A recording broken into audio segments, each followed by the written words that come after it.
여러분, 오늘과 다음 주에 걸쳐서 십자가에 대한 말씀을 드리겠습니다.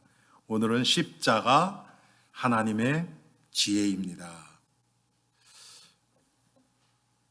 예수님의 십자가를 생각해 볼 때 하나님이 왜 우리를 구원하시는 방법을 십자가로 택하셨을까?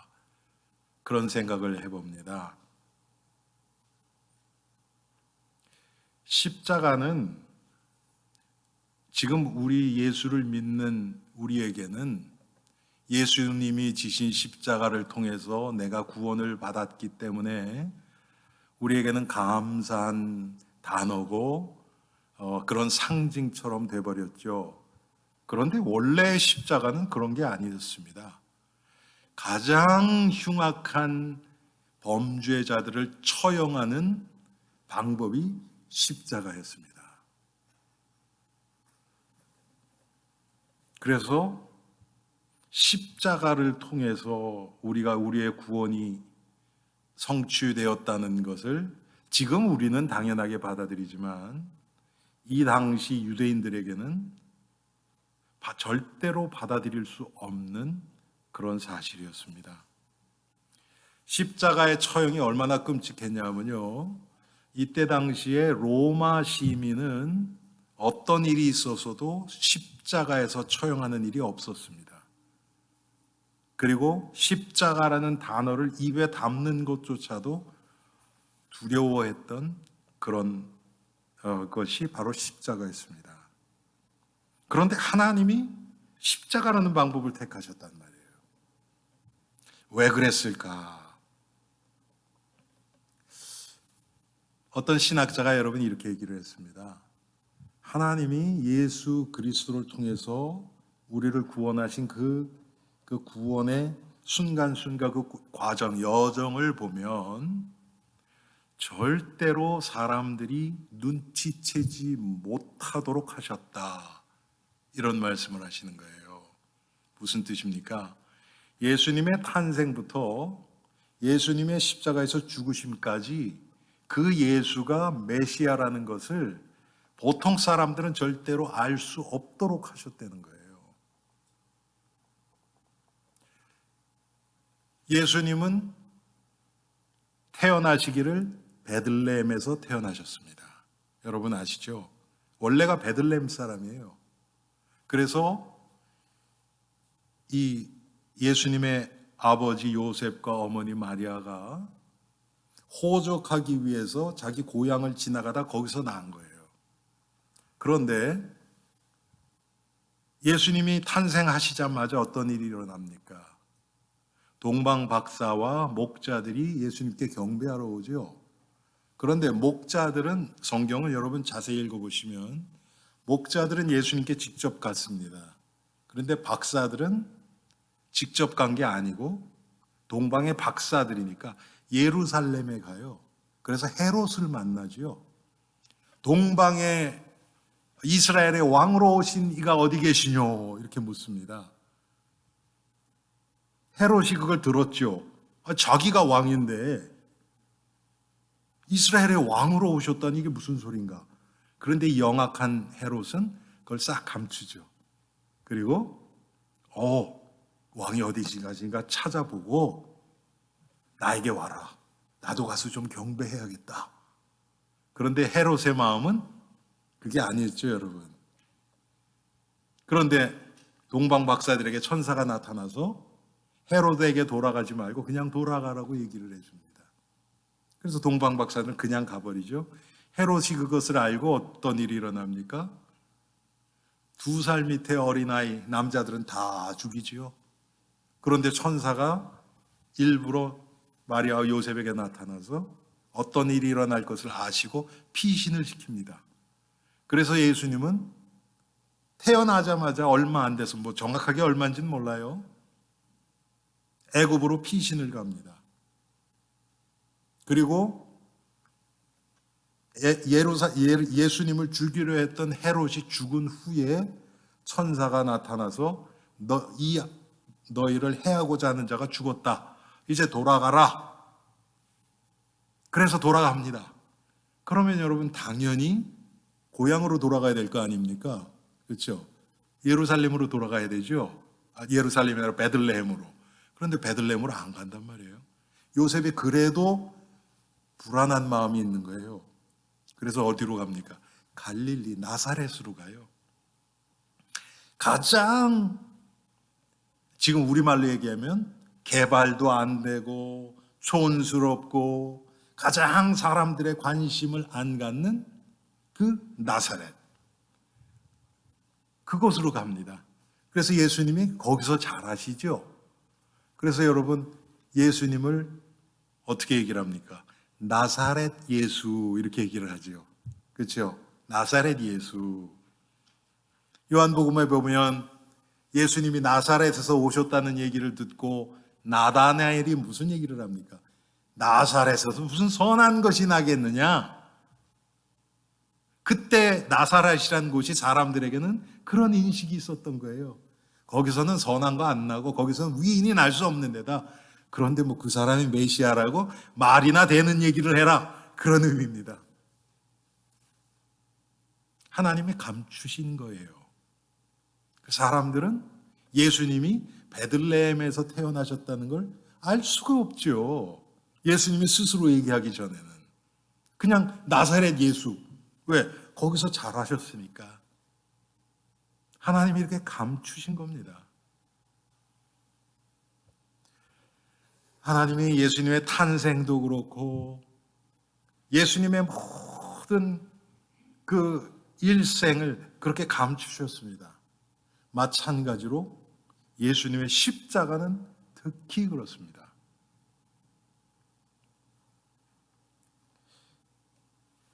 십자가는 우리 구원의 절정입니다. 십자가는 예수님이 이 땅에 육신을 입고 오신 목적이 십자가에서 이 자신의 육신의 생명을 우리를 위해서, 우리 죄를 위해서 내주시기 위한 것입니다. 그리고 그 십자가에서 예수님은 승리를 선포하셨습니다. 그래서 우리에게 구원이 임했습니다. 지금도 마찬가지입니다. 예수 그리스도의 십자가의 복음이 선포될 때 흑암은 꺾어지고 마귀는 물러갑니다. 그 얘기는 뭡니까, 여러분? 마귀는 어떻게 해서든지 이 교회에서, 성도들에게서 이 십자가의 비밀을 뺏어가려고 합니다. 복음을 약화시키려고 합니다. 마치 예수님이 이 땅에 육신을 입고 오셨을 때 십자가를 생각하면서 사람들이 아이 메시아가 어떻게 십자가에서 죽어, 그렇게 생각을 했죠. 그랬던 것처럼 지금 똑같습니다.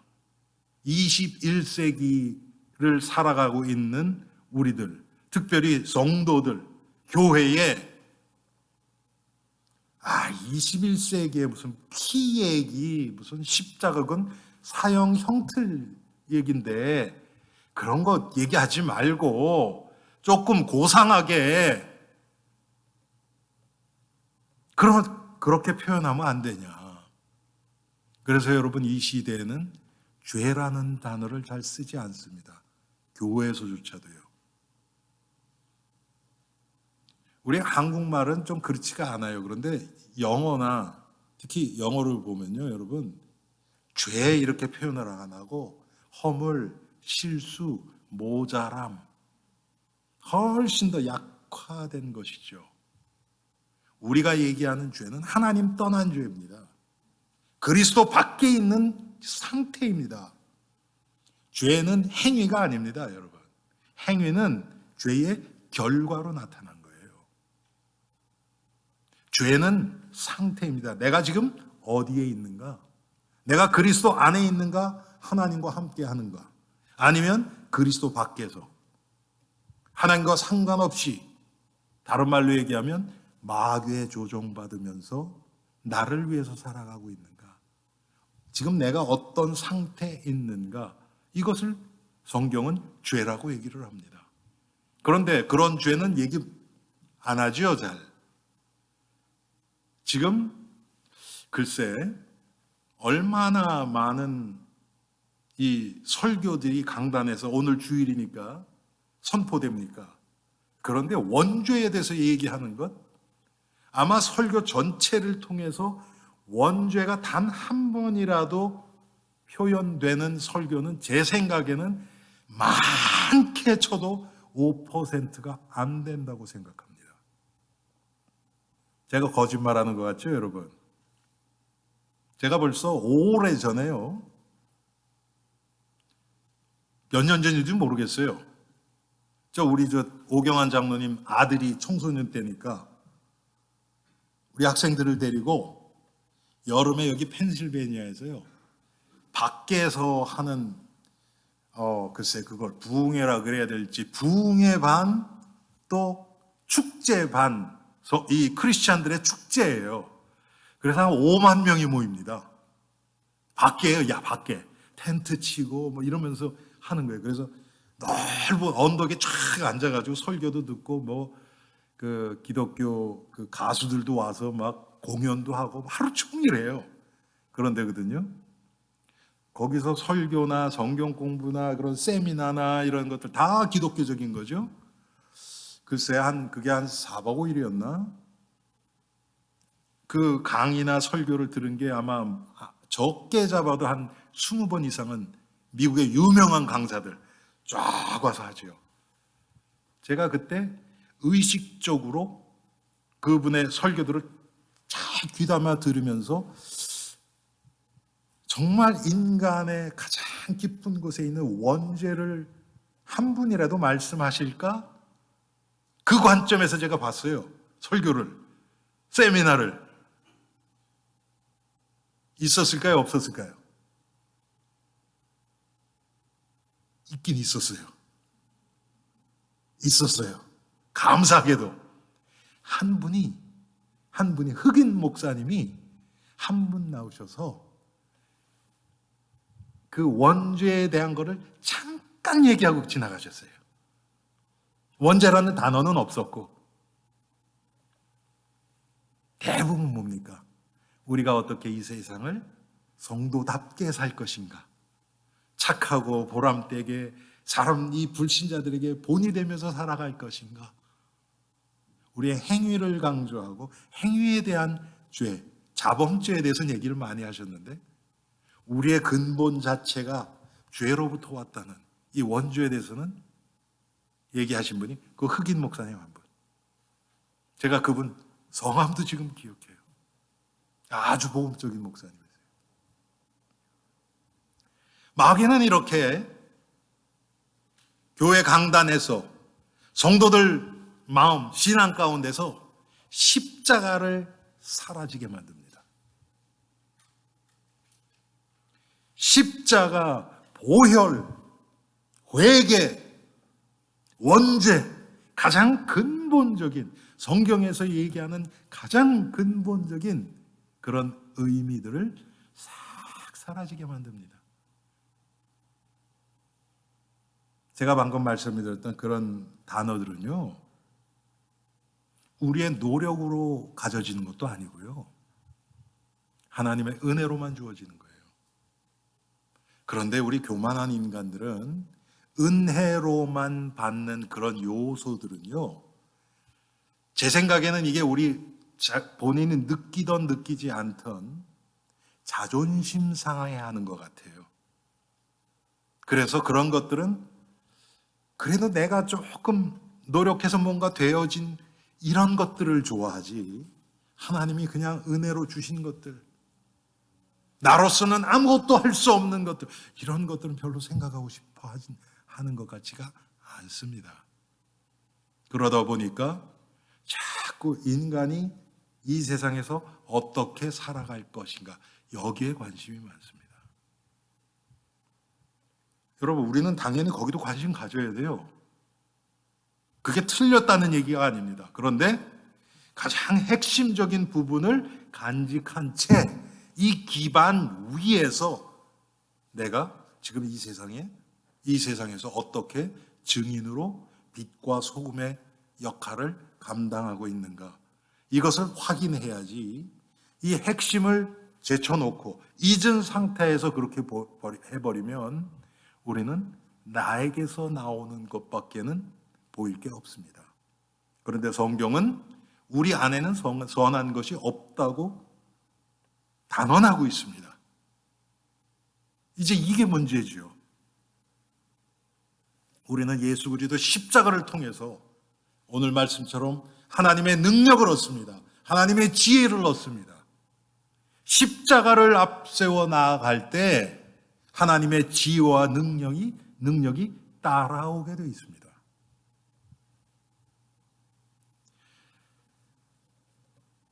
사도 바울은 이것에 대해서 아주 명확하게 정의하고 있습니다. 나는 예수 그리스도의 십자가 외에는 알지 않기로 작정했다. 이렇게 표현을 합니다. 그게 2장 2절이에요. 우리가 읽은 본문 바로 후에 내가 너희 중에서 예수 그리스도와 그가 십자가에 못 박히신 것 외에는 아무것도 알지 아니하기로 작정하였습니다. 갈라디아서 6장 18절입니까? 그리스도 외에 이 십자가 외에는 난 자랑하지 않겠다. 그런데 이 십자가가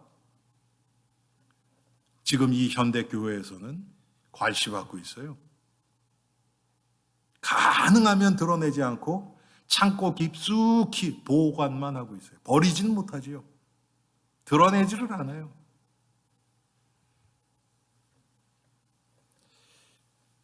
그래서 여러분, 오늘 본문을 통해서 지금 마귀가 어떻게 이 십자가를 감추고 있는지, 또 우리 이 예수 그리스도 십자가를 통해서 구원을 얻은 성도들은 이 십자가를 어떤 마음으로 받아들이고 삶 가운데 적용해야 하는지 이 말씀을 함께 나눠보기를 원합니다. 오늘 본문에 보면요, 유대인과 헬라인 혹은 이방인 이렇게 먼저 나옵니다. 그리고 구원을 얻은 성도들, 이렇게 세 부류로 바울은 나누고 있습니다. 첫 번째 21절 22절에 보면 유대인들이 십자가를 어떻게 생각했는가, 어떻게 바라봤는가를 얘기하고 있습니다. 유대인들은 여러분, 이 출애굽 시대부터, 출애굽하기 전이죠, 10가지 재앙 때부터 이게 한 민족으로, 물론 이스라엘의 민족의 시작은 아브라함 때입니다. 그런데 아브라함, 이삭, 야곱, 요셉까지는 족장시대라고 우리가 얘기를 해요. 족장시대. 그때는 하나의 민족이라기보다는 큰 가족, 이 혈족이라고 얘기를 할 수 있죠. 요셉 때 애굽으로 내려갑니다. 그때 내려갔던 사람들이 한 70여 명 돼요. 그런데 거기서 430년 동안 있으면서 한 약 200만 명 정도의 인구로 불어나면서 큰 민족이 되죠. 그런데 출애굽 처음에 430년 그때까지, 가까이 때까지는요, 그냥 노예 생활이에요. 여호와 하나님도 잊고 노예로서 고통당하면서 살아가는 거예요. 그런데 하나님이 모세를 보냅니다. 모세를 보내서 그때부터 시작해서 하나님의 능력이 나타나요. 모세의 등장과 함께 하나님의 능력, 한마디로 오늘 표현대로라면 표적들이 일어나는 거예요. 눈에 보이는 표적, 사인이에요. 표적이 사인이에요. 눈에 보이는 이 증거들이에요. 그게 일어나기 시작합니다.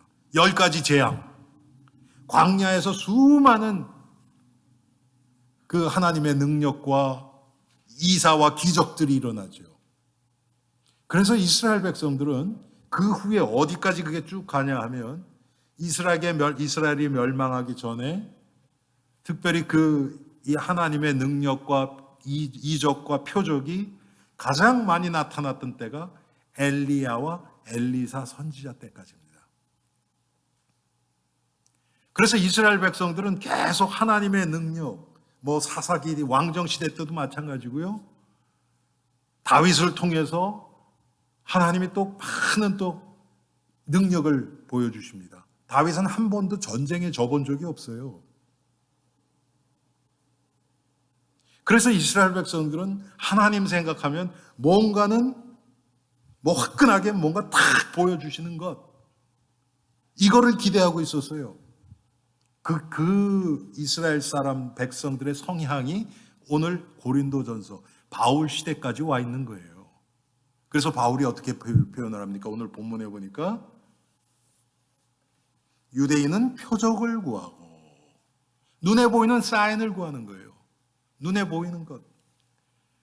여러분, 교회 안에도 이 유대인이 표적을 구하는 것 같은 그런 성향을 가진 성도님들이 여러 분 계십니다.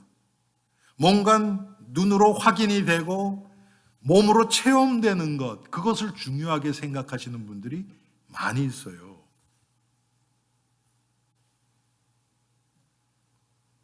그런데 여러분, 표적은 아무리 봐도 인생의 근본 문제, 죄의 문제, 죽음의 문제, 사탄의 문제 해결하지 못합니다.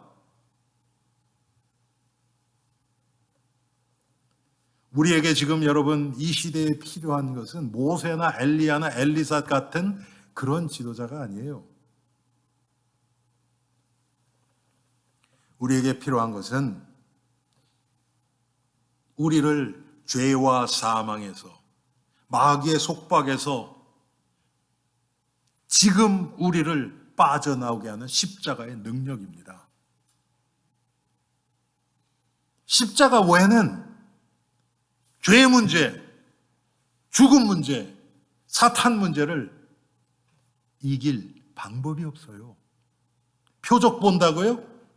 해결 안 됩니다, 여러분. 아무리 암이 사라지는 그런 놀라운 경험을 해도 십자가 놓치면 끝이에요. 예수 그리스도 십자가.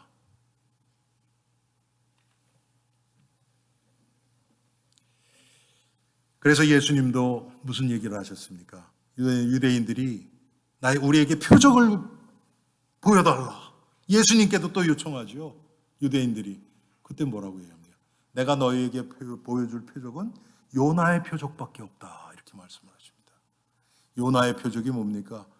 요나가 큰 물고기 속에서 사흘 있다가 다시 이 토해냄을 받은 것처럼 예수님도 죽으셔서 장사한 지 사흘 만에 살아날 것. 한마디로 십자가를 지금 얘기하고 있는 겁니다. 구약의 십자가에 대한 그런 예표가 여럿 있죠. 이스라엘 백성들이 원망하고 불평하고 하나님 불신앙했을 때 하나님이 불뱀을 보내서 다 물게 합니다. 다 죽어나가요. 모세가 하나님 앞에 엎드리죠. 하나님이 모세에게 명합니다. 놋뱀을 만들어서 장대 위에 높이 들라. 그것을 바라보는 자는 다 살리라. 예수님이 무슨 말씀을 하십니까? 광야에서 모세가 놋뱀을 든 것처럼 인자도 들려야 하리라. 예수님이 십자가에 달리실 것을 스스로 말씀하신 겁니다.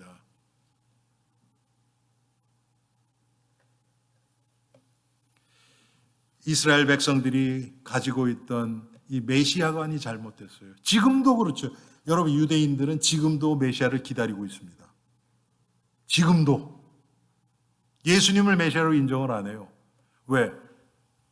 예수님 당시에 유대인들이 바라던 메시아는 지금 성경에 나타난 메시아의 모습이 아니었기 때문에 그래요.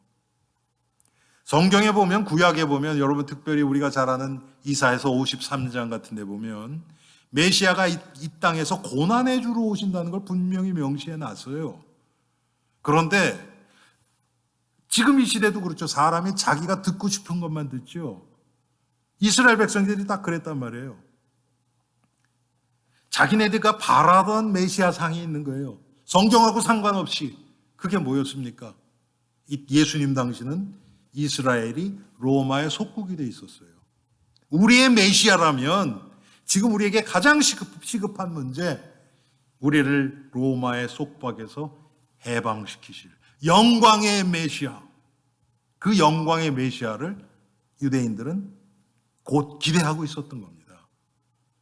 그런데 예수님이 처음에는 막 이적 기사 일으키고 병자가 일어나고 그러니까 사람들이 막 몰려들었어요. 여러분, 예수님의 12 제자 중에서도 특별히 가룟 유다, 또 시므온 같은 사람, 그런 자들은 이 열성당원이라 그러죠. 한마디로 얘기하면 우리 일제시대에 독립운동하던 사람들이에요. 가룟 유다가. 그래서 가룟 유다 마음속에는 예수님을 통해서 해방시키는 광복군 대장 정도로 안 거예요, 예수님을. 왜? 능력이 있고 막 사람들이 몰려오고 하니까. 그래서 이제 주님, 주의 나라를 이제 회복할 때가 됐지요. 예루살렘으로 올라갑시다. 막 그런단 말이에요. 그런데 어느 날 보니까 예수님이 인자가 죽어야 하리라, 이런 얘기를 하니까 얼마나 실망이 됩니까? 이건 또 무슨 얘기야? 나중에 자기의 기대감에 완전히 사라져 버리니까 어떡합니까? 실망감이 커서 예수님을 팔은 거예요.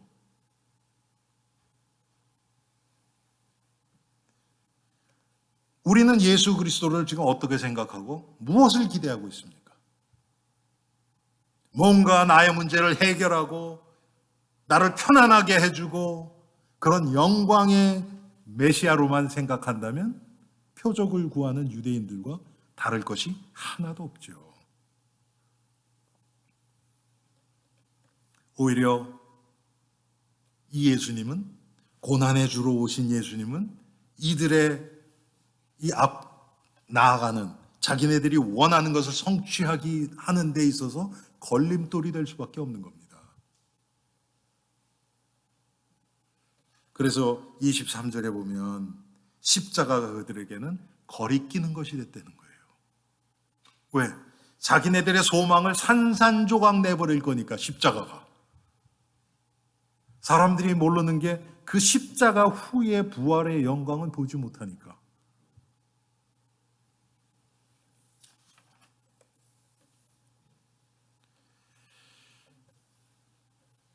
십자가에 못 박힌 그리스도, 유대인들에게는 거리끼는 것이었습니다. 여러분, 우리도요, 지금 은혜 떨어지고 마귀에게 딱 잡혀버리면 십자가 그러면 뭔가 좀 불쾌하고 듣기 싫은, 거리끼는 것이 됩니다. 똑같아요. 그런데 여러분, 십자가에 못 박힌 예수 그리스도를 빼놓고 우리가 복음을 얘기할 수 있습니까? 십자가 없는 복음이 있냔 말이에요. 없지요, 당연히. 바울은 자신을 사도로 부르신 그 목적이 바로 이 십자가의 복음을 증거하는 것임을 분명히 알았습니다.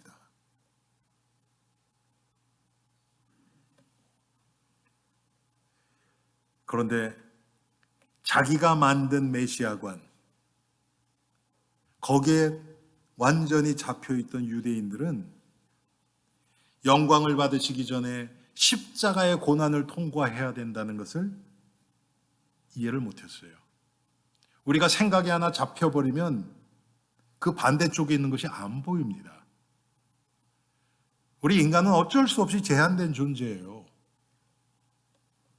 저는 여러분을 쳐다보고 있고 여러분은 저를 쳐다보고 있습니다. 나 뒤에 뭐가 있는 것은 안 보여요. 우리가 딱 그렇습니다.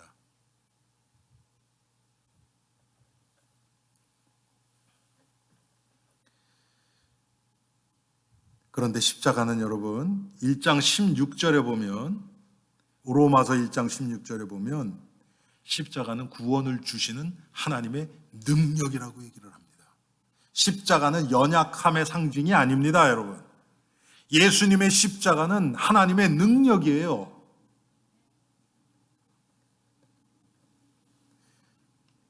그래서 오늘 우리가 읽은 마지막 절 말씀처럼 하나님의 어리석음이 사람보다 지혜롭고 하나님의 약하심이 사람보다 강하니라. 우리는 눈에는 약해 보이는데 그게 약한 게 아니에요.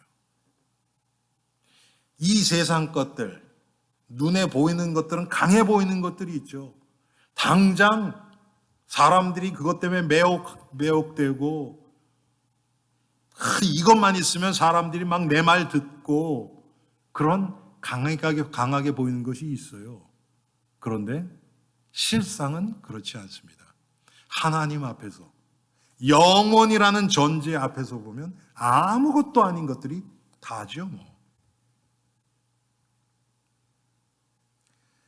두 번째로 헬라인에 대해서 23절에 또 얘기합니다. 헬라인은 지혜를 찾으나. 헬라인은 지혜를 찾으나. 여러분, 이때 당시에 세계를 다스리고 정복한 나라는 로마입니다. 로마. 그런데 로마 전에 이 페르시아,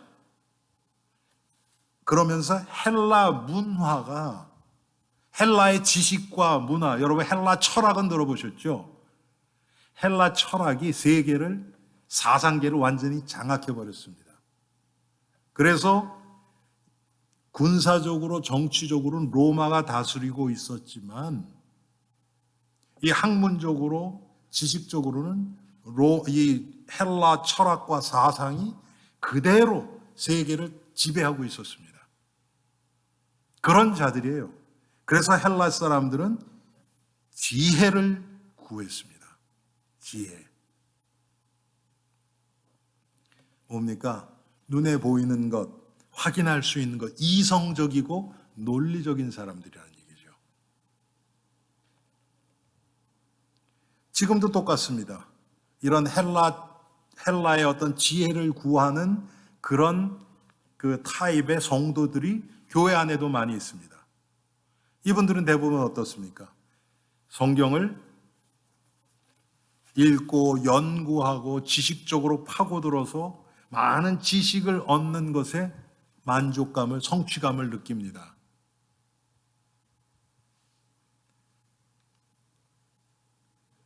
그러다 보니까 어떻게 됩니까? 제가 엊그저께도 이렇게 누구 강의를 듣는데 요즘 평신도들이 신학 공부를 많이 한대요. 그건 나쁘지는 않아요. 많이 아는 건 좋죠. 그런데 자기가 공부하는 것이 자기 믿음보다 더 많아지잖아요. 그럼 분명히 시험 들거나 교만해집니다. 저는 그런 사람들을 너무 많이 봤어요. 신앙보다 이게 더 많아지면요, 당연히 교만해지죠. 그리고 시험 듭니다. 여러분, 신학에서 보면 이 성경이 지금까지 어떻게 발전되어 왔는가, 그런 과목이 있어요. 그런 거 보면요, 여러분 시험 들어요. 안 믿어질 거예요.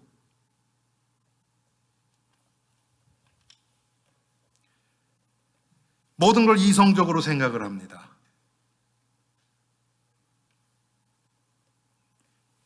그 관점에서 십자가를 보니까 너무 천박해 보이는 거예요. 아까 말씀드렸죠? 가장 흉악한 범죄자들이 처형받는 방법이 십자가거든요. 당연히 이 사람들은 고상하고 철학적이고 뭔가는 좀 수준 높은 이성적이고 논리적인 그런 것들을 추구하는 사람인데, 십자가? 그걸 통해서 우리가 구원을 받는다고? 말이나 돼 그게?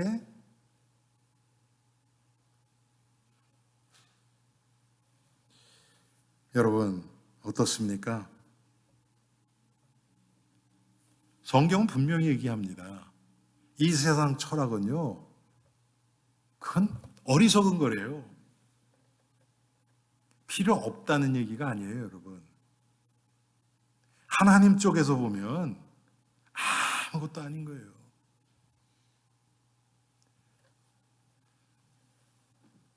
저도 제가 지금까지 살아오면서 보면 머리가 너무 너무너무 빨리 돌아가는 사람들이 있어요. 다른 사람이 막 세수, 네수 앞을 다 보고 얘기를 해요. 그런 사람 만나면 골치 아파요. 별로 가까이 있고 싶지가 않아요, 저는. 무슨 서로 신뢰하는 관계가 되겠습니까? 세수 앞, 네수 앞 보고서 이용해 먹을 생각만 하는데. 여러분, 하나님 앞에서는 어떻습니까? 우리가 잔머리 굴리면서 내가 하나 잘 살아보겠다고 인본주의 쓰고 대책 세우고 잔머리 굴리는 것, 하나님 보시기에는 어떻겠어요, 여러분? 말도 안 되죠. 우리가 깨달으면, 철학적 깨달음이 있으면 얼마나 깊겠습니까, 그게. 하나님은 둘째 치고 천사 마귀 앞에서 여러분, 우리의 철학적인 사고가, 그게 죄 문제를 해결합니까? 우리의 영적 문제를 해결합니까? 절대로 그렇지 않은데요. 성경은 분명히 얘기합니다. 그리스도를 아는 것이 가장 고상한 지식이다. 아무리 사고가 깊고 학문이 깊어도 예수 그리스도를 모르면 잠깐 이 세상 육신 세계에서 남들에게 존경받을 수 있어요. 그 후는 어떻게 됩니까? 영원한 지옥으로 들어가 버리는데요. 어떻게 할 겁니까? 영원한 세계가 없다고 얘기를 하면 그분들 존경할 만하죠. 영원한 세계가 있다고 하면 그거에 맞는 학문이 귀중한 거에 돼야 되는 거 아닙니까, 여러분?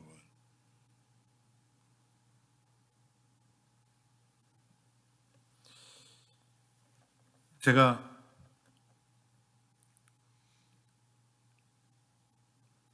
사회학을 부전공을 했어요. 사회학. 그런데 그 후에 이 원죄에 대해서 깊이 깨달음이 오면서 그런 생각을 한 적이 있습니다. 인간에 대한 정의가 사회학에서 얘기하는 인간의 정의, 철학에서 얘기하는 인간의 정의와 성경에서 얘기하는 인간의 정의가 같겠습니까, 여러분? 다르죠? 달라요. 그러면 하나님의 어떤 그 관점, 하나님의 지혜를 배제하고 학문이 들어가면 얼마나 들어가겠습니까? 제가 그런 생각을 한 적이 있습니다.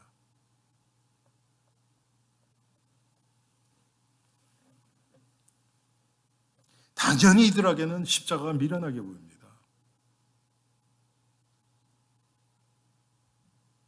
이런 모습이 교회 안에서도 많이 일어나요. 성경 좀 알고 다른 사람을 좀 가르치는 그 위치에 있고 또 신학을 조금 공부했다든지 그런 사람들 보면 자기 아는 것을 가리키려고 하지 정말 십자가만 자랑해야 되겠다는 그런 생각은 약해집니다. 이건 잘못된 거죠. 우리가 하나님의 말씀을 신학도 사실은 이 복음을 더 복음되게 하기 위해서 신학이 필요한 거죠.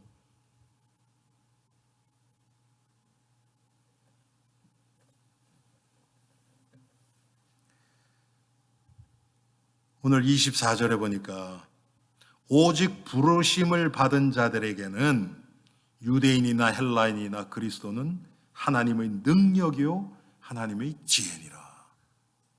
이게 하나님의 은혜로 구원받은 하나님의 백성들 얘기하는 겁니다. 우리들 얘기하는 거예요.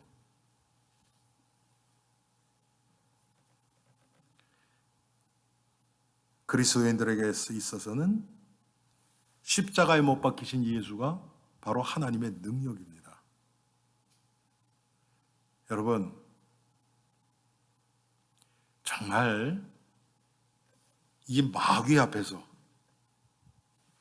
쉽게 얘기하면 귀신 들린 사람 앞에서 깊은 철학의 깨달음을 강론한다. 마귀가 여러분 무서워서 떨겠습니까? 예? 비웃지요. 비웃어요.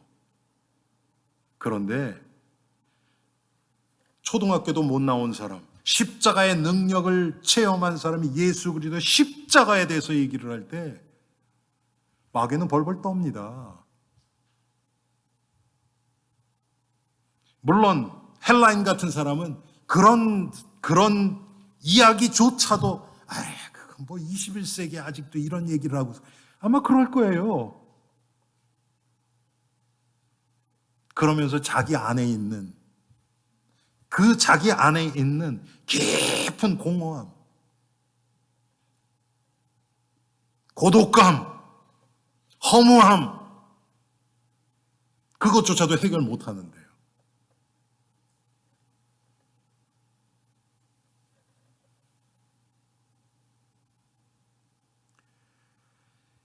여기서 부르심을 입은 자들, 성령을 통해서 하나님의 부르심을 받은 자들입니다. 예수 믿는 구원받은 하나님의 백성들을 얘기를 합니다.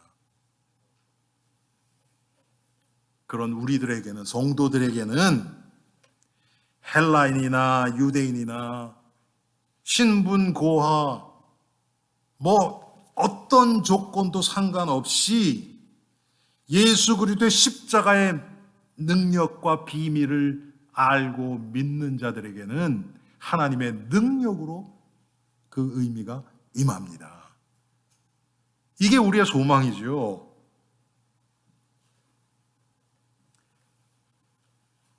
또 오늘 말씀에는 보니까 25절에 24절 그리스도는 하나님의 능력이요 하나님의 지혜니라 그랬습니다. 그리스도가 하나님의 지혜예요. 그런데 그 그리스도를 이 세상에 보내시고 나타내신 그 하나님의 방법을 보면 그게 십자가거든요. 그런데 그 하나님의 방법이 이 세상 사람들, 유대인이나 헬라인들 눈에는 어리석고 미련하게 보이는 거예요. 그런데 구원을 얻은, 부르심을 받은 우리들에게는 그게 하나님의 지혜예요. 참 이게 놀랍습니다. 어쩌면 이 복음이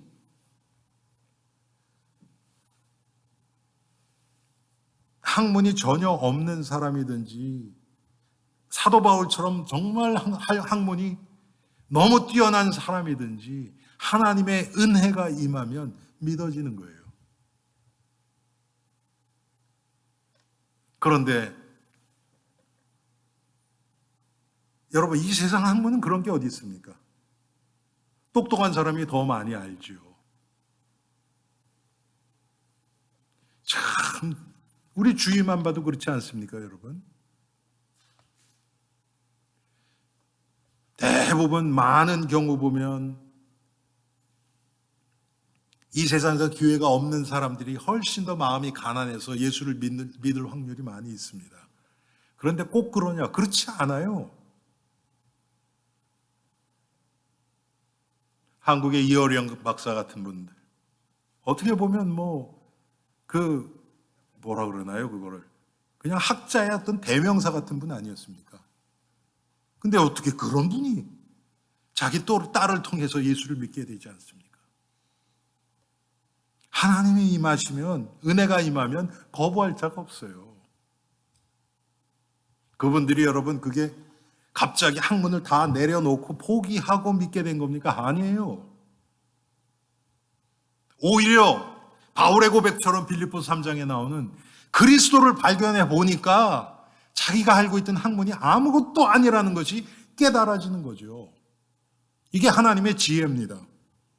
그런데 하나님의 지혜가 세상 사람들이 볼 때는, 헬라인이나 유대인들이 볼 때는 어리석고 미련하게 보일 수 있어요. 우리는 그들의 말, 우리를 보면서 저 어리석은 것들, 미련한 것들, 우리 예수 믿는 모습 때문에 그거에 귀담을 필요가 없는 거예요. 그래서 그분들이 모르는 거죠. 영적으로 죽어 있고 무지하기 때문에 그렇게 볼 수밖에 없는 거예요.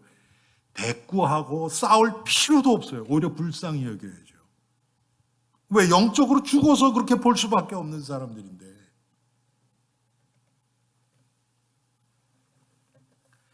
예수님의 십자가는 모든 통치자와 권세를 이기는 최후의 승리입니다. 골로새서 2장 15절입니다. 십자가로 승리하였느니라.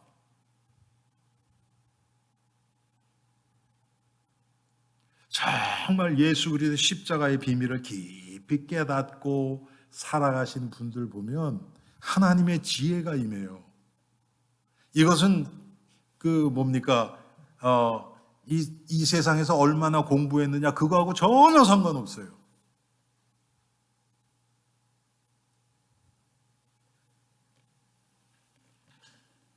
우리가 너무 잘 아는 것은 로마서 5장 8절.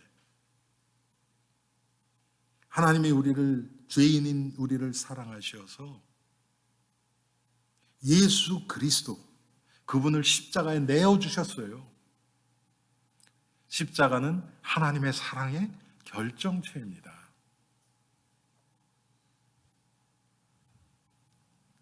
갈라디아서 6장 14절에 그래서 사도 바울은 내가 예수 그리스도의 십자가 외에는 결코 자랑하지 않겠다. 십자가는 모든 성도들이 가져야 할 최고의 자랑이 십자가여야 합니다. 다른 어떤 것도 아니에요. 예수 믿었더니 내가 이렇게 축복받았다. 그것도 간증으로 할 수는 있지만 예수 그리스도 십자가 자체를 자랑해야 돼요.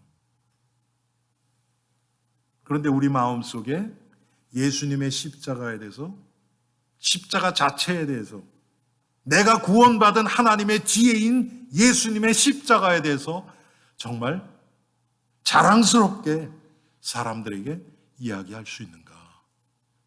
우리 자신을 돌아봐야 되겠죠. 왠지 모르겠지만 뭔가는 조금, 어떤 면은 조금 감추고 어떨 때는 드러내고 싶지 않고 그런 마음들이 우리 안에 있어요, 여러분. 그만큼 하나님의 지혜나 능력은 우리 삶 가운데서 발견되지 않습니다.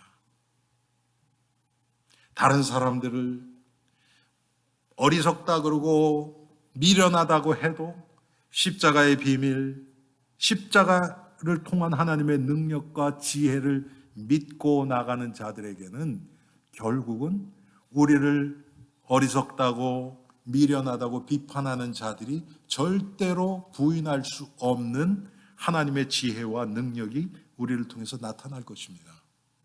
그런데 우리는, 제가 저 자신만 봐도 그래요. 이것도 아니고 저것도 아니고 이렇게 가운데 끼어가지고요, 부인도 못하고, 그렇다 그래서 온전하게 십자가를 자랑하지도 못하고 가운데 이렇게 있으니까 이건 욕은 욕대로 먹고 삶 가운데에서 하나님의 지혜나 능력도 별로 드러나지 않고, 지금 제가 방금 표현한 그 상태가 지금 우리의 상태, 지금 이 시대의 교회의 모습이 아닌가?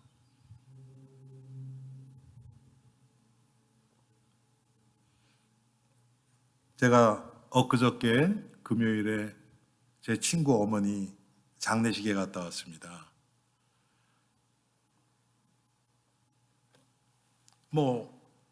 그냥 교회에서 93세로 돌아가셨는데 집사님이셨어요. 여자 집사님이셨는데 구원의 확신 확실히 가지고 천국에 가셨어요. 너무 영광스럽고 감사했고, 제가 저희 집사람에게 그런 얘기를 했어요. 자녀들이 다 예수를 믿으니까 제 친구는 말할 것도 없고, 제가 어떻게 보면 참 존경하는 평신도 중에 하나의 제 친구가 참 그 가정을 통해서 주위의 많은 사람들에게 복음이 전파되고 많은 영적인 좋은 영향을 미친 그런 가정이고요.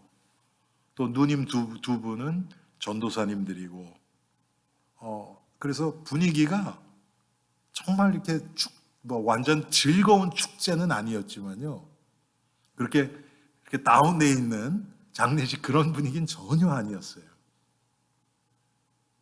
설교하시는 목사님도 그 어머니를 돌아가시기 2주 전까지 이렇게 신방하셨던 목사님이 집례를 하셨는데 참 너무나 영광되고 이 세상에 그 어마어마한 업적을 남긴 그런 분들보다 하나님 보실 땐 더 크신 분이다, 이분이.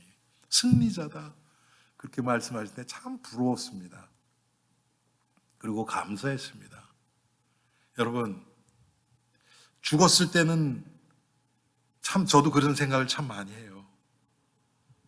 사람의 어떤 그 장례식이나 임종을 직면했을 때는 참 하나님의 은혜에 감사하고 우리를 구원하신 하나님의 그 구원, 그리고 나를 위해서 준비된 그 천국이 훨씬 더 실감이 나서 감사하고 그래요. 그런데 우리의 삶 가운데 딱 들어가서 문제 앞에서, 갈등 앞에서 볼 때는 조그만 것 때문에 그 중요한 십자가의 비밀, 우리의 영적인 하나님의 자녀라는 신분, 우리를 위하여 준비된 영원한 천국과 생명, 이런 거 다 잊어버리고 조그만 것에 묶여서 이게 맞고 저게 맞고 왜 이 사람은 이렇고 이렇게 하고 있는 우리의 모습을 발견하지 않습니까? 여러분, 오늘 제목처럼 십자가는 하나님의 지혜입니다.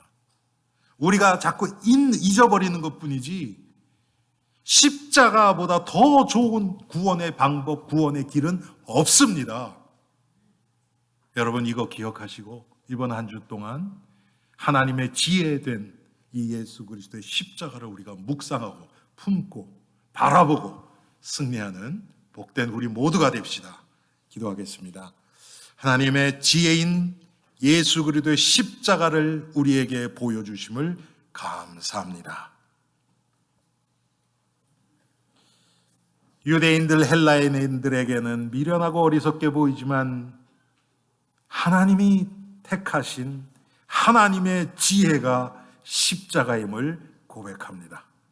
주님, 그래서 사도 바울처럼 우리에게도 십자가에 대하여 감사하고 자랑하고픈 그런 믿음을 주옵소서. 우리 엘림 성도님들 이번 한 주도 예수 그리스도의 십자가를 바라보며 십자가로 승리하고 십자가를 통하여 하나님의 사랑을 확인하게 하옵소서. 예수 그리스도의 이름으로 기도합니다. 아멘.